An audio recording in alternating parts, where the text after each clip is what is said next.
This idea came to me thanks to the Freddy and Friends On Tour episode 4 glitches that ended up revealing Glitch Trap when you assembled them like a puzzle, which I found out on my own despite people in the comments claiming someone on Reddit already did it. I couldn't find the post when I saw these comments, okay, so in my mind I did it first. Anyways, this made me think about just what abilities Glitch Trap could have now that he's sentient code that can apparently possess people who put on a VR headset, and honestly, I think with that ability to possess people as code, not even as a spirit, just as code, makes him literally able to do anything. But if we want to keep at least some element of realism, we can say that he can possess people, but he would have to return to the game. He couldn't go directly from a person to something else, which would kind of make sense. Now, how could Glitch Trap operate post FNAF VR and prior to the release of Security Breach, since this theory doesn't really involve that game?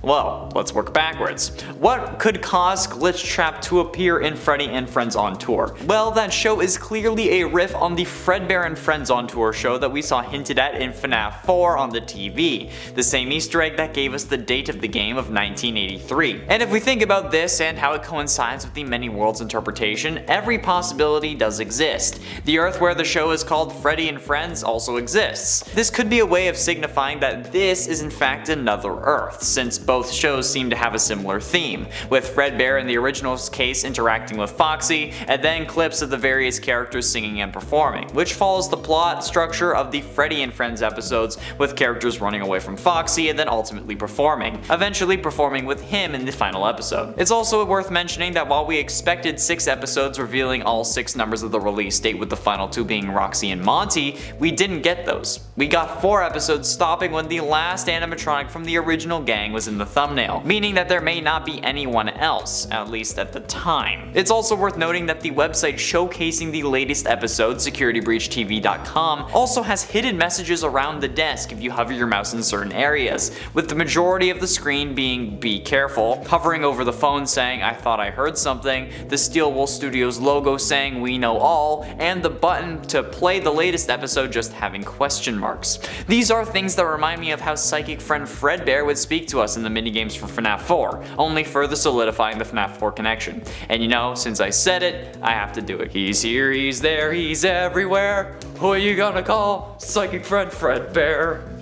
So if this is FNAF 4's Fredbear and Friends cartoon, what would that mean? Well, my idea is like that of an old theory of mine, that the FNAF multiverse is beginning to expand as the release of Security Breach and ultimately the Fazbear Fanverse Initiative games draw closer. The Fazbear Fanverse Initiative, if you don't know or remember, being a collection of fan games that Scott funded so that they could get new installments or versions, along with helping the creators with merchandising and porting the new games into consoles and getting them on store shelves, which is incredibly generous. He was also staying out of the development process so that they could make the games they wanted.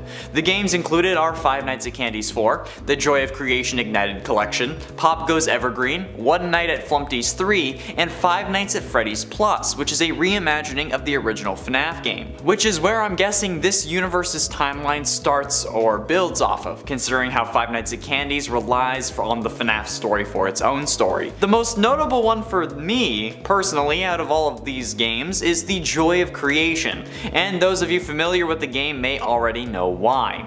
In the Joy of Creation, you play as Scott Cawthon and his family as they try and survive real-life FNAF animatronics, known as the Ignited animatronics. These are drawn to the house thanks to another character coming from the games, Michael. And since that game takes place in our world, in the real world, I think the groundwork is being laid for that story now.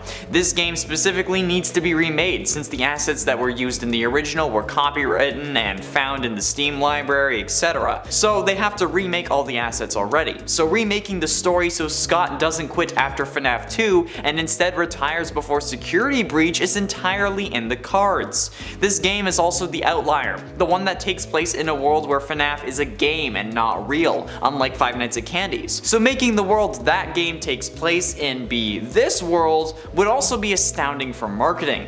Scott retiring may not have actually been because he's tired of making games that aren't for his kids, or because of the whole donating to anti-LGBTQ+ politicians. It could have been pre-planned, and Scott used his cancellation as a way to get more eyes on his retirement. Since the story revolves around Scott retiring, and he now has, it's entirely possible that this game gets updated to involve this drama, especially because the animatronics and Michael will need a way to get out of the games. But how could they do that? It's extremely unrealistic, right? Like, how could game code suddenly break out of their game into our world and become sentient? You see where I'm going with this? Glitch Trap. He is the reason. He's the key to how this story could realistically, albeit somewhat unrealistically, work. Glitch Trap being sentient code from the main FNAF universe could use his control over the games and code to basically pull these characters out and put them into real endoskeletons or microchips and send them after Scott. And he could be testing these abilities, hence why Freddy and Friends is different to Fredbear and Friends, because he can't pull things over perfectly, which in turn would help explain the ignited forms of the animatronics. It also explains all the glitches in the episodes, with the other world, the actual FNAF world, breaking through. Hence why the scenes we see glitch through are actually taken directly from the trailers. And the only glitch that wasn't in the trailer? The Glitch Trap puzzle. But how could he have gotten here? How could Glitch Trap have gotten from his universe onto our YouTube? It's simple. Us. YouTubers like me who have played through the oh-so-famous FNAF VR. Since what happens at the end of the game when you collect all 16 tapes? You get assimilated by Glitch Trap and merge with him no matter what you do. And then where do you end up uploading the footage of you getting merged to? YouTube. Where did Glitch Trap pull the episodes of Fredbear and Friends to that caused them to get slightly modified because this isn't 1983? YouTube. We, as the player of FNAF VR, and then the YouTubers uploading the gameplay, managed to get Glitch Trap onto our YouTube, and as such, he is now able to be the link between the universes, letting Joy of Creation Ignited collection to be updated and based on our real world. I personally don't think that Scott was really retiring. I believe that at least it started out as that plan, but maybe now he enjoys the life, so he may just stick to it. Who knows? Well, only Scott. And Scott Cawthon isn't known for talking clearly. First, we have to discuss what the story of Poppy Playtime is, and if it can relate to anything currently in the FNAF world. What we know about the company that seems to be the main antagonist of Poppy Playtime series, called Playtime Co., is also basically the story of the game. They seemingly hit it big in the 1960s with the release of Poppy, the world's first truly intelligent toy. This Poppy doll put them on the map, marking them as the king of toys until dolls fell out of style in the late 70s, causing Playtime Co. to have to update their repertoire and come out with newer toys like Huggy Wuggy and Candy Cat, among others. This helped them bring back some of the business they lost, but this didn't seem to be enough. They soon began seemingly experimenting with more realistic dolls in an attempt to recreate Poppy's success, because let's face it, even if there was a truly intelligent version of Poppy, not every version of Poppy would be like that. Only the one they used in commercials and later we release at the end of that chapter, just like how ice cream in commercials is really mashed potatoes. Yeah, sorry. Sentient toys, however, are nothing new to FNAF, so William wouldn't really feel like a stranger. Of course, we also have to decide what version of William comes over. If it was William, Springtrap, Scrap Trap, Burn Trap, Glitch Trap, or maybe even Dave Miller, William's alias while he was on the run and underground in the Silver Eyes novel. Because the Springtrap personality or persona is very different to the William Afton persona. Springtrap is a very aggressive personality compared to William, who is sneaky and calculated as opposed to Springtrap's direct approach. So assuming that since this story revolves around people more than the toys, who are definitely instrumental but not as important like they would be in FNAF, in this case we would be going with William Afton specifically, because he needs to be able to sneak around and do villainous things, whereas Springtrap would likely just end up being a toy. Well, actually, like if we think about it, maybe we can work two versions into this series. So, if Afton was in Poppy Playtime, he would probably just end up being a higher up at the company. Just because he doesn't seem like a man who sees living doll or truly intelligent doll and then doesn't do anything about it. Okay, look, if Afton's coming over, his story has to come over as well. It can't be just some random dude who's named William Afton. So he would have to have the story of wanting to bring his kids back. So, after hearing this, he would start at the company and eventually work his way up. By the time the actual game comes around, I'm guessing that he'd be pretty high up, like on the board of directors or shareholders or whoever it is at least. But I think that he wouldn't be CEO or close to that, because like he doesn't seem like that type. He'd have worked his way up because he doesn't seem like the kind of person who likes working for other people, you know, like he likes to be in control. Hence why his targets for his crimes are kids, since they're easier to control. So he'd be a higher up at the company, and not the top because he wouldn't want all that attention, and it would probably have been his idea to try and recreate the success of Poppy with new toys, since his goal of bringing his children, or at least the crying one, back would kind of still need to be there for this character to make sense. Like I was explaining earlier, he kind of need to have that, otherwise it's not William, it's just some guy. Although everything associated with the pizzeria in his story could just be a separate entity within the Poppy Playtime world. As a reasonable extension of William being the one who suggests these experiments, I'm also going to be guessing he's the one conducting them, since if nobody can do it right, you gotta do it yourself when it comes to creating human toys. That sounds weird. This then leads him to create Experiment 1006 that then escapes, like we see during the events of Poppy Playtime Chapter 1. So Afton's voice would be the one that we heard on the tapes. This would probably mean that he's actually dead, because, you know. But no. So instead, since he knew about the risks, he would take those into consideration and would probably have a backup plan if anyone or anything ended up going haywire. Probably something that turned himself into a toy or something similar to give him enhanced strength and stamina, as well as just keep him alive longer. No longer needing to eat and sleep. Thus, Springtrap is born. Well, the Springtrap that would be in this universe. So here, Springtrap wouldn't really be an animatronic suit that Afton got spring locked in, but rather the toy that Afton would have turned himself into. Willingly, might I add. But they'd still remain largely the same, since both have Afton's organic body inside them, yet still enhancing it in some way. So after we knock down Huggy Wuggy, we go to release Poppy, thus ending the first chapter. My idea would be that this is actually what William wanted all along. Or maybe not what he wanted specifically, but something that would draw him out. Knowing that the only true working human toy hybrid is actually out and has been released from its prison would certainly entice the man that just wants to use this technology to bring back his son to come out. So in Chapter 2, if William was in Poppy Playtime, he could reasonably be the villain that we'd be fighting. Experiment 1007, if you will. So he'd come after Poppy so that he could study her and make sure he knows how to bring his son back. Well, maybe. However, he would soon learn that the secret to recreating Poppy was that the person becoming the toy would have to be willing to do so, like Poppy's human and William were.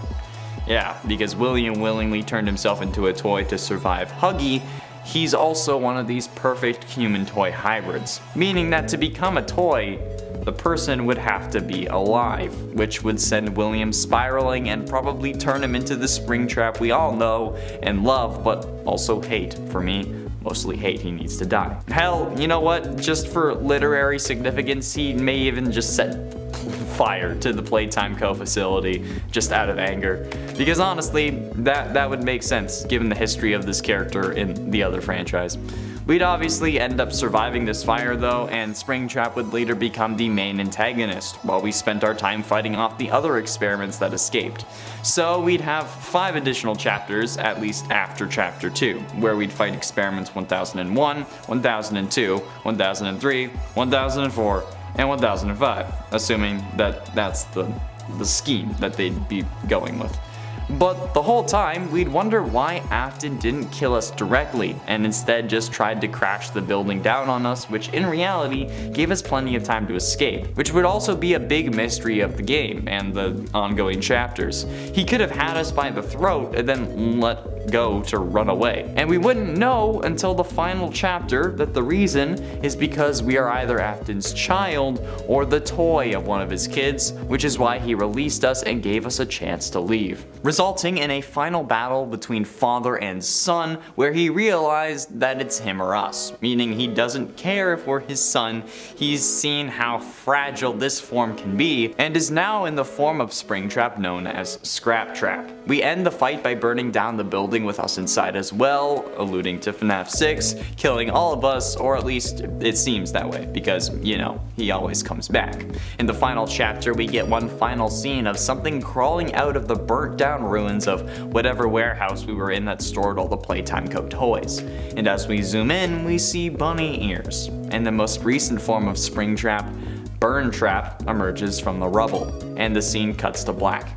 Poppy playtime may be over, but Burn Trap's playtime is just beginning. That sounds kind of creepy, considering how he wants to lure kids to the back of pizza joints. Well, going by real world standards, it's difficult to say, since obviously this isn't the world of Five Nights at Freddy's, and I wasn't alive in the 80s when the original killings take place. However, if William did not have access to the technology that he does in the games, he would probably have done significantly less damage. Firstly, his children probably wouldn't have perished, since they both died due to animatronics that were way outside the norm. Since, you know, Baby literally scooped Elizabeth using a big claw that was hidden inside her and then kept her inside of a chamber, and Crying Child was killed when Fredbear crushed his skull, which would require an absurd amount of force which would be impossible to realistically find for an animatronic, especially in the 80s, since FNAF 4 does take place in 1983, meaning all three of his kids would be alive, potentially resulting in less of a death toll, since putting Crying Child back together ended up becoming a driving force behind why William continued to kill. Since while the missing children's incident wasn't until 1985 supposedly, Baby was designed to grab kids long before, since Elizabeth's room was empty in FNAF 4, indicating that she was already scooped by Baby, so he would have had to at least have the idea to kill before 1983. Because, you know.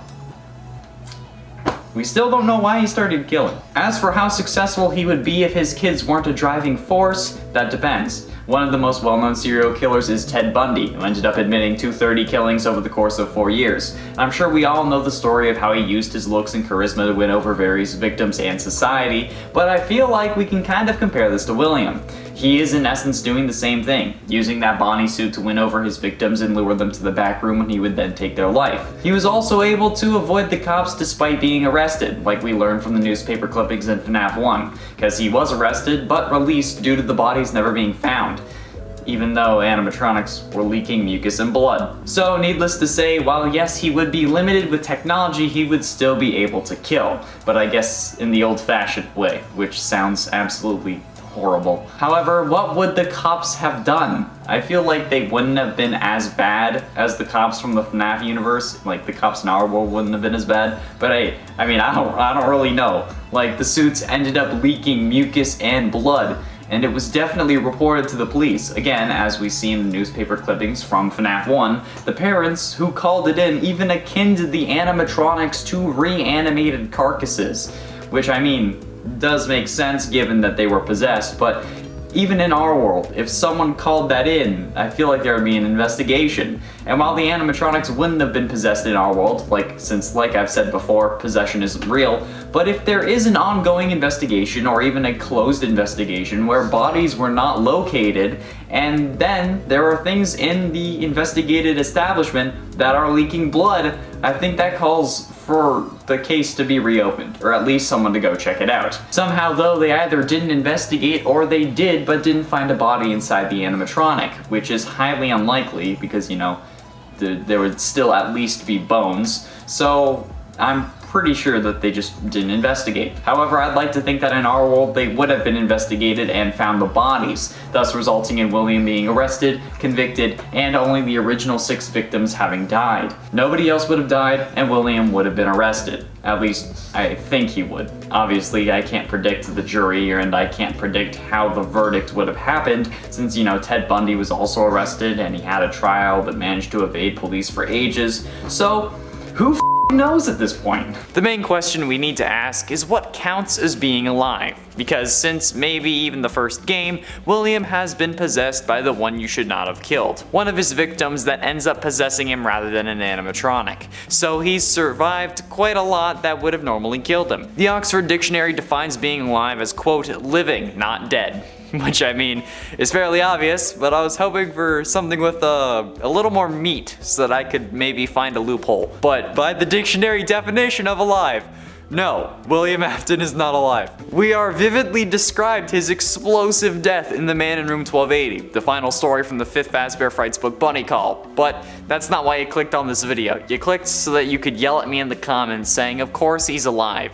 This video is pointless. Why did you do this? So maybe there's a way that I can get this video to 10 minutes after all. I mean, we could consider keeping the memory of someone alive being alive, since after all, Henry does his damnedest to make sure that everyone forgets what William did in the FNAF 6 ending, saying, quote, this place will not be remembered, and the memory of everything that started this can finally begin to fade away, as the agony of any tragedy should. But we know the memory doesn't fade, since even after the simulated pizzeria burns down, Fazbear Entertainment is still kicking and still uses what William did to make profit and even strengthen their brand. Like how hotels will make their entire brand about being haunted if enough people say that it is, like the Queen Mary or even the Farhampton Inn from How I Met Your Mother. They made a whole virtual reality game revolving around William's axe, which features an AI version of him in the form of Springtrap, not even talking about the Spirit Code version of Glitchtrap. And with the special delivery service, they are also actively shipping out recreations of Springtrap to everyone, even going so far as to make alternate versions like Toxic Springtrap, Clown Springtrap, and The Curse, which I have to admit is probably the most fitting name for the Fazbear Entertainment to give this character. But to them, it isn't a character. He's a real person, a real serial killer. That's like shipping out robotic versions of Ted Bundy or John Wayne Gacy to parents and kids. I say especially him because Clown Springtrap is definitely inspired by John Wayne Gacy, and the similar target of kids. But I mean, like, how incredibly offensive would that be if a company did that in our world? They would be instantly canceled and even investigated to see if that was meant to be a warning or some kind of threat. But from what we know, nothing of the sort has happened to Fazbear Entertainment. And let's be honest, I don't think the Oxford Dictionary takes into account extreme agony possession as a contributing factor when talking about how someone is alive.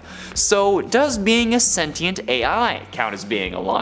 Well, it depends on the person and their personal definition of being alive.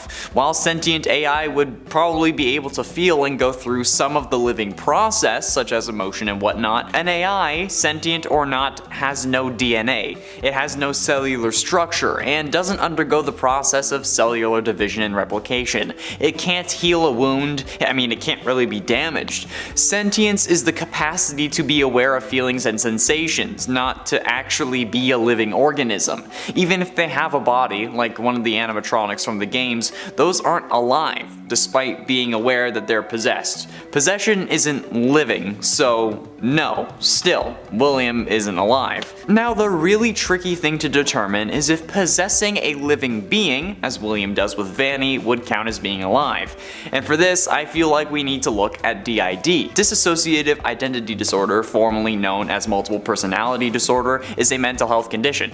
People with DID have 2 or more separate personalities, and these personalities control their behavior at different times. Each identity has its own personal history, traits, likes, and dislikes. Now, I do not experience this or know anyone who does, so if I say something or I get something wrong, I apologize in advance. But this is probably the closest thing we can really get to having a real-world equivalent to what is going on with Vanny and William, since there are now 2 personalities inside of Vanny, who each control their own behavior at different times times, as we learn in the FNAF AR emails, where Vanessa will go from googling torture and how to induce compliance in human subjects to help and the migration pattern of bees in seemingly no time, literally searching up flowers one day and how far a human being can be cut in half before losing consciousness the next. This seems to be similar to how DID has been documented and described by those who live with it. I don't mean like the evil part, I mean the split part and the losing time part, at least from what I've read online, which is probably not perfectly accurate.